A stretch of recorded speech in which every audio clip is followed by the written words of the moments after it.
E aí, pessoal, bom dia, boa tarde, boa noite. Eu sou Elvio Franklin e esse é o podcast da Mostra Quimerama, que é a quarta edição da Mostra, e a gente vai conversar nesses 4 episódios sobre as 4 sessões que a gente organizou nesta edição. Eu estou aqui com os curadores da Mostra e a gente vai conversar um pouco sobre a Quimerama em si, qual a ideia da Quimerama, para quem não conhece, a gente vai falar um pouco sobre isso. E a gente vai falar um pouco individualmente de cada uma das sessões em cada episódio. A gente vai ver como é que foi feita essa curadoria, como é que foi esse processo de escolha dos filmes, de onde cada filme vai ficar em cada sessão. E também vamos conversar sobre filmes individualmente, sobre os filmes de cada sessão individualmente, mais detalhadamente, um pouco mais tendo nas nossas impressões sobre os filmes. E é isso, vou passar logo para a apresentação dos nossos curadores, começando por Sara. Oi, gente, eu sou Sara Bejales, sou graduada em Cinema e Audiovisual pela UFC, Universidade Federal do Ceará, assim como a maior parte da equipe aqui da Quimerama. Escrevo para o site Só Mais Uma Coisa, sou membro da ACCINE, Associação Cearense Crítico de Cinema, já tenho alguns anos também, tenho desenvolvido essa parte crítica e curadoria, mas também faço algumas funções nas áreas de produção, direção, continuidade, fazendo os filminhos por aí. E também explorando outras linguagens, né? Também já fiz cursos de animação, de histórias em quadrinhos, então a gente vai sempre tentando saber mais e mais sobre essas áreas da comunicação. Massa. E Eric? Oi, eu sou a Eric Magda, eu sou uma pessoa não binária, produtora cultural e audiovisual, formada pela UFC. Escrevo para o site Só Mais Uma Coisa desde 2018, foi daí que veio meu impulso de escrever sobre audiovisual. Também faço parte da ACCINE desde 2020, fui júri de alguns festivais como Noia, For Rainbow, e meu primeiro festival foi o Move Fest, que foi em Recife, antes mesmo de eu ter me formado. Essa é a minha primeira experiência na curadoria e foi uma coisa muito interessante de se fazer e eu fiquei feliz de estar do lado da Sara, que a gente se formou junto. Somos mesma entrada e a mesma saída da UFC. Abre aspas. Desde sua primeira edição, a Mostra Quimerama visa a valorização de obras audiovisuais dentro de gêneros como ficção científica, fantasia e terror, trazendo inclusive primeiros trabalhos, muitas vezes estudantis. Essa mostra onde admiramos os incríveis trabalhos daquelas pessoas em sua primeira vez na direção de projetos, mostrando habilidades e talentos para fazer obras tão únicas. E aí a gente tem os filmes da mostra que são #Partiu, de Isis Gomes, de Paulista, Pernambuco. Cala a Boca e Escuta, de Daniel Bretas, de Belo Horizonte, Minas Gerais. Temos Jaci, de Bruno Loba La Loba, de Fortaleza, Ceará. Temos Kila e Mauna, de Ela Monstra, de Fortaleza, Ceará. Mãe, de Natália Tavares, de Petrolina, Pernambuco. Temos Mundo Quase Perfeito, de Talvez Lola, de Porto Seguro, Bahia. Quando Oleg Oprisco Fala de Amor, de Renan Salgueiro, de Cococi, Ceará. E, por último, Surpresa, de Jorge Filho, de Recife, Pernambuco. A possibilidade de experimentar, a possibilidade de estrear também, porque eu acho que pouco se fala sobre o tempo que se leva para se criar uma identidade como diretor audiovisual. Eu tô no audiovisual há 8 anos e eu ainda não sei se eu tenho identidade, entendeu? Eu tive minha primeira direção de um curta ano passado, que foi Um Teto para Três, que é uma videocarta, e pude estar esse ano dirigindo O Lobo Quase Devorou a Luz da Lua, ao lado da Ruby Diamandes. Mas essas pessoas conseguiram, numa primeira visão, fazer um trabalho muito massa. Um trabalho que realmente impactou a gente como curadoria. Esses filmes aqui, porque para quem não entendeu como é que foi o processo de curadoria, a gente não fez as sessões. A gente selecionou os filmes e depois fez as sessões. Então eram filmes que estavam lá e a gente achou que realmente era uma escolha necessária a gente fazer uma dessas mostras, porque a Quimerama em si, como tu disse, ela sempre veio desse cinema universitário, diretores de primeira viagem, etc. Acho que foi basicamente isso. E também para toda sessão acabar tendo a sua própria pluralidade, porque a gente ficou naquela coisa, a gente faz uma de videoclipe, uma para animação, uma para terror, só que algumas a gente vê que iam ficar muito fechadas, né? E aí fica uma pluralidade mais interessante desse jeito que a gente fez. Então a gente tem na Dando Nome de Primeira tem a maioria live action, mas aí tem alguns que são mais terror, alguns são mais ficção científica, tem um que é videoclipe. Então pra mostrar que também não tem um jeito certo de começar, né? O importante é começar. Meu momento, porque eu meio que vou dar um... É interessante que essa mostra foi a maioria de filmes dirigidos por pessoas que não são pessoas cis. E também vem essa lógica do interior, que é a mostra que metade dos filmes não são feitos por pessoas de capital.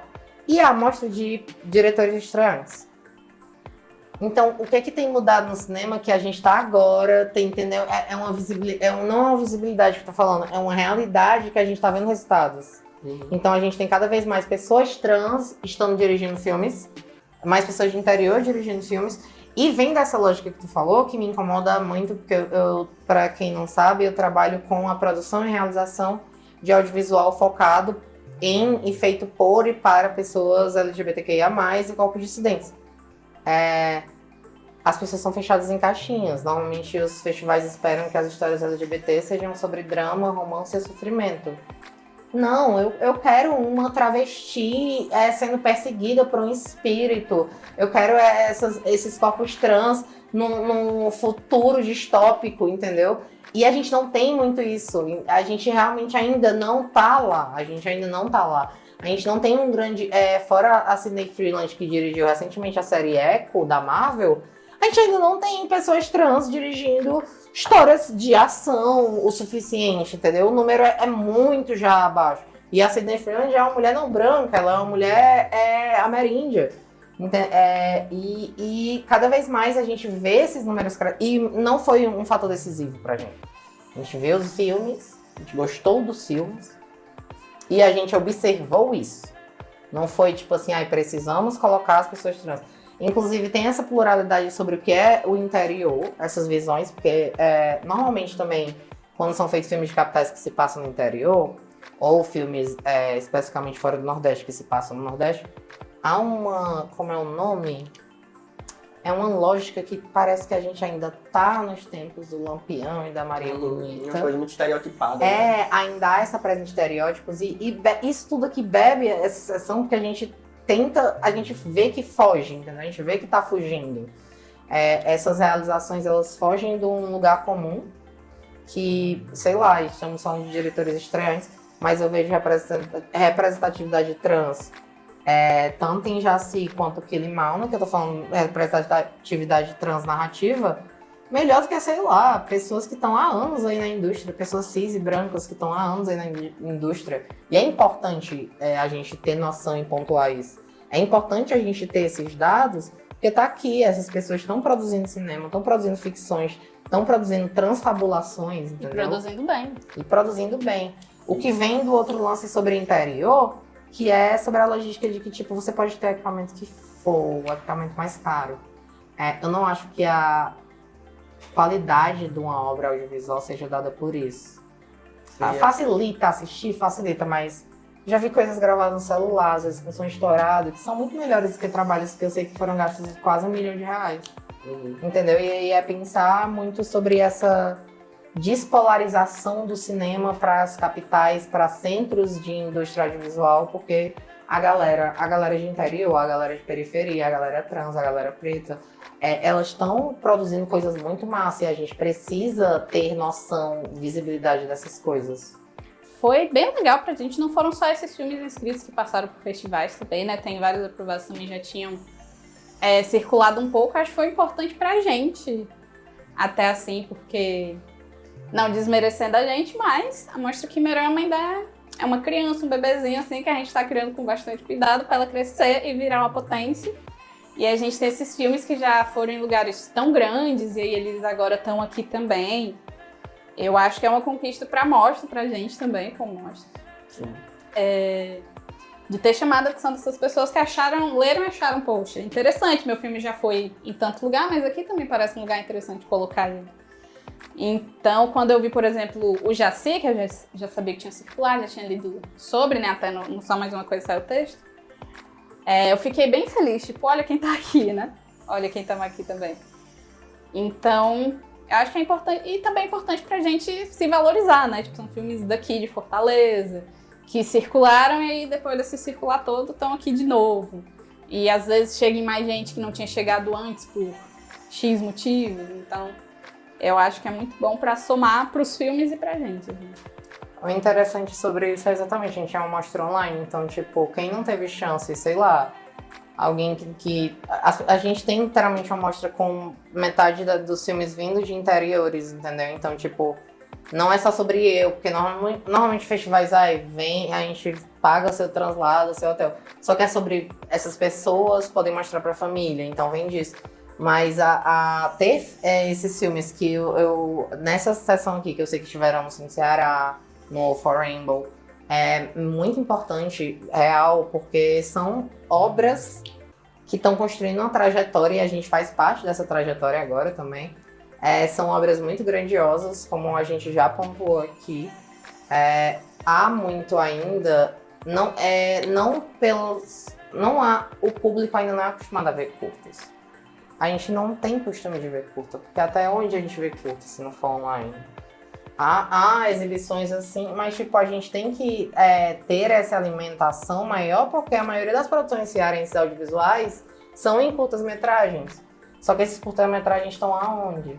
Eles estão numa sala de cinema, numa exibição e pronto, vão para outra lá na PQP e aí, entendeu? Então, tipo, a gente precisa alimentar mais nosso público mesmo, como sociedade, a ver mais curtas.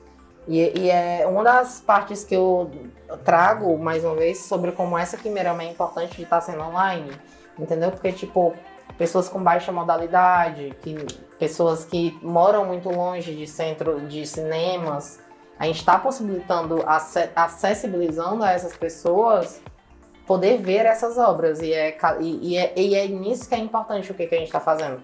E realmente, tipo, são obras daqui, que já saíram daqui, entendeu? Já estão fora do estado também. Isso é muito importante. E aí eu queria também destacar, aproveitar que Sara já mencionou, que alguns dos filmes da mostra, especificamente os filmes cearenses da mostra, estão tendo texto saindo no site Só Mais Uma Coisa. É uma parceria que a gente está fazendo já com o site. A gente já tem, acho que, mais de 5 ou 6. 5 ou 6. Isso, a gente tem 5 textos já no site. Acho que talvez saiam alguns ainda. Então, quem tiver curiosidade, às vezes é legal você ver o filme, aproveita que a mostra ainda está rolando, para quem, né, ainda está assistindo esse podcast na época que ainda está rolando a mostra, vê o filme e corre para ler o texto, para ter uma visualização melhor assim, das possibilidades do filme que você assistiu. E uma coisa que eu acho que a gente até já tinha mencionado em outro episódio do podcast é sobre esse boom que já há pelo menos uma década está ocorrendo no Brasil, especialmente em produções independentes de filmes de gênero, principalmente terror e horror, que é uma coisa que são gêneros que não morrem nunca, né? Assim, Eles se reinventam. Isso, exatamente. Por mais que eles tenham muitos símbolos e signos muito típicos, ainda assim a galera consegue sempre trazer uma coisa nova, ou referências, enfim. E aí, aqui nesses filmes de primeiras direções, a gente tem muitos filmes desse gênero, e aí eu queria saber se o que vocês viram dessa... além do terror, não só o terror, porque a gente também tem ficção científica, a gente tem uma mistura de, na verdade, todos esses gêneros, de fantasia, ficção científica e terror. Nessa mostra especificamente, por que vocês acham que tanta gente que está querendo fazer seu primeiro filme escolhe fazer filmes desses gêneros? Eu sempre acho que é porque pessoas, vamos dizer assim, mais dissidentes, periféricas, pessoas pretas, pessoas LGBT, costumam se identificar muito com filmes de terror, porque o terror desde sempre tem uma pauta social muito forte. Tem gente que diz que não, porque é daquela época, não, porque hoje em dia não, sempre. O terror sempre teve uma coisa social muito forte, temas sociais muito fortes.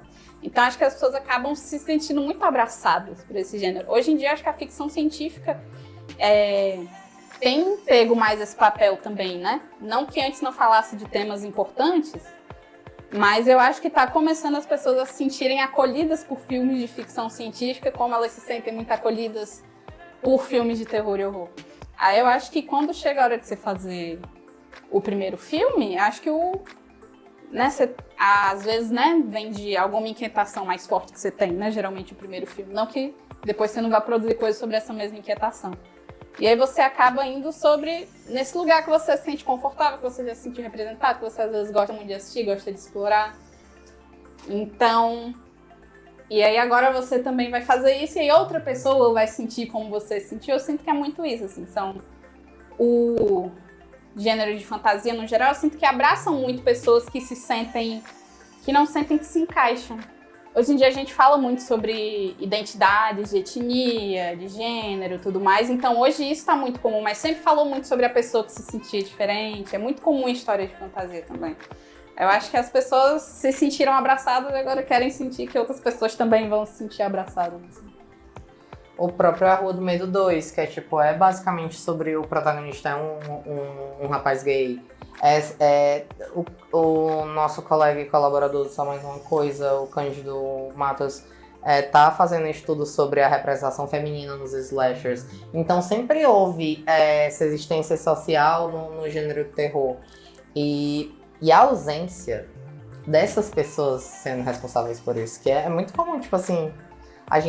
Você pensa em vários mestres do terror, mas você não pensa em mestras do terror. A gente não tem, tipo assim, esses nomes não são tão conhecidos ainda, entendeu? É muito sobre isso. Eu acho que como a gente falou, é uma subversão de uma realidade, sobre inquietudes e também sobre se divertir. Eu também acho que vem disso, eu também acredito que vem sobre, caralho, eu quero fazer um filme sobre ficção científica, eu quero ver um travesti atirando, eu quero ver um samurai não binário, entendeu? É tipo essas coisas, gente, porque mesmo bebendo de quesitos sociais, às vezes é porque as pessoas querem se ver e querem fazer também, porque esse caralho... não sei quantos anos de cinema, ninguém nunca fez uma super-heroína preta e protagonista. Sei quantos anos de cinema, ninguém nunca colocou as travestis pra protagonizar uma ficção científica. Pô, vamos lá. Vi um tweet, essas obras, esses gêneros sempre foram sociais. Tanto que o meme no Twitter é exatamente esse. Quando é que Star Wars se tornou...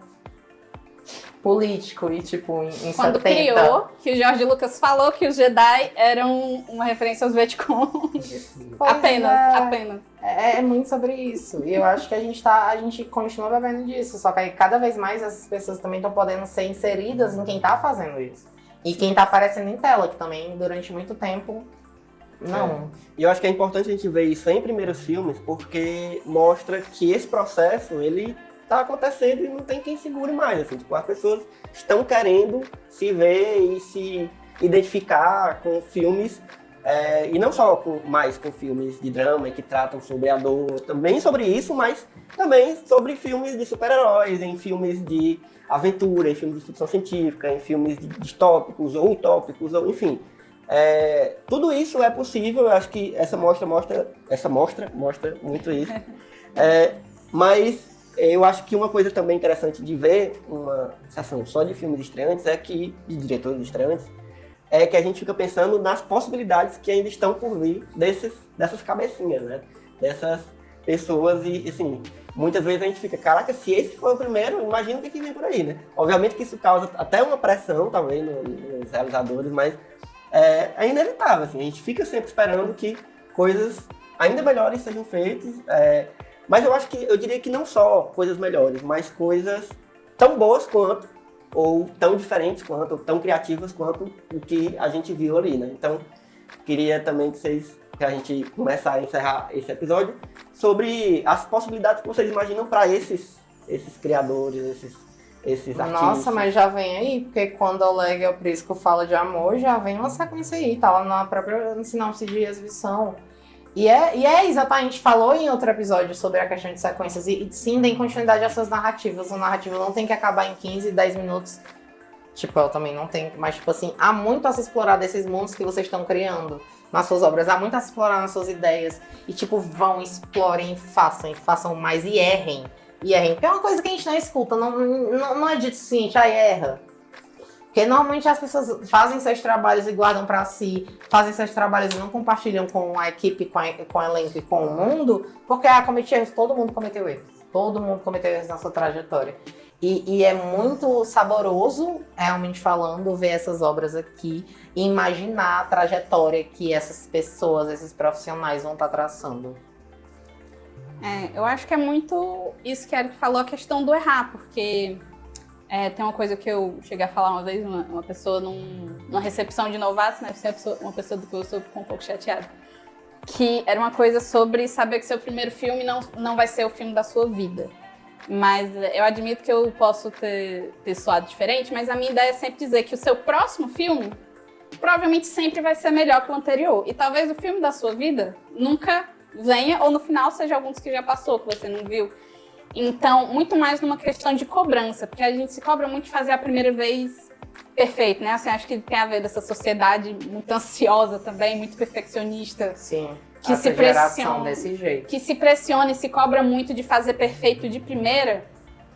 E não é sobre isso, né? Esses filmes a gente são bem legais, mas se a gente quisesse, a gente poderia enumerar algumas coisas que a gente acha que eles poderiam melhorar. E provavelmente vão, sabe? Então é muito isso. O seu próximo filme vai ser melhor do que o anterior e tá tudo bem. Agradecer muito a vocês que estão conversando aqui comigo sobre como é que foi esse processo, como é que foi esse trabalho, como é que está sendo ainda, né? Porque a mostra, enquanto a gente está gravando, ainda está acontecendo, então meio que é um trabalho ainda acontecendo. Queria agradecer os apoios que a gente tem, que são importantíssimos para a mostra acontecer. A gente tem o apoio da Mirai Fantasia Multimídia, o apoio do site Só Mais Uma Coisa, do qual eu faço parte, todos nós aqui fazemos parte, e onde inclusive estão saindo alguns textos de filmes. Eu recomendo que vocês vão lá ver o que está saindo no site sobre a Quimerama. Queria agradecer também à Cecine, que é a Associação Cearense de Críticos de Cinema, do qual também nós fazemos parte.